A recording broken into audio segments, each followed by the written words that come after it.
По последним данным, нижняя кромка ледохода на реке Лени находится между населенными пунктами Гидя и Первый Хамустах Намского района.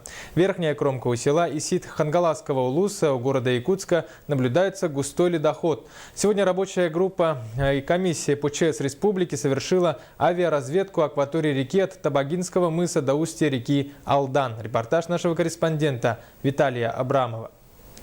Ледоход на Лени, несмотря на низкие уровни воды, идет пока без больших заторных явлений. За сегодняшний день нижняя кромка продвинулась до села Первый Хамустах Намского улуса. В последующие сутки-двое ожидаем дополнительный подъем воды, и вода должна уже выйти на зеленую лугу. На территории Намского района опасения вызывают два населенных пункта – Едяйцы и Арбын. Первый может подтопить в результате заторов у близлежащего острова Медвежий, а второй, Арбынский наслег, находится у устья реки Алдан. И в этом году ледоход на двух реках может пересечься в одно время, что и вызывает определенную тревогу властей. Местное население находится во всеоружии. С сегодняшнего дня объявляется режим повышенной готовности. Общее количество населения составляет 205 человек. В селе находятся 2 пункта временного размещения. Всем необходимым мы обеспечены.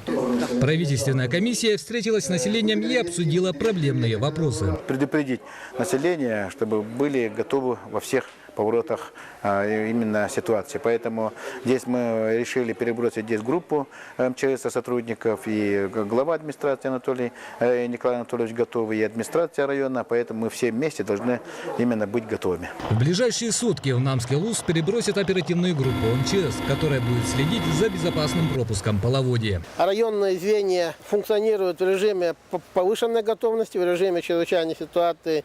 Ни одно звено Якутской территориальной подсистемы пока не работало. В настоящее время у нас 11 звеньев Якутской территориальной подсистемы работают, находятся в режиме повышенной готовности. Сотрудники МЧС обращаются к гражданам республики, которые живут ниже по течению рек, где наблюдается ледоход. Заблаговременно поднимите все ценные вещи и документы на чердак, отгоните домашний скот на заранее отведенные возвышенные участки и следите за уровнями реки и сообщениями местных властей. Виталий Абрамов, НВК Саха, Якутск, Намский улус.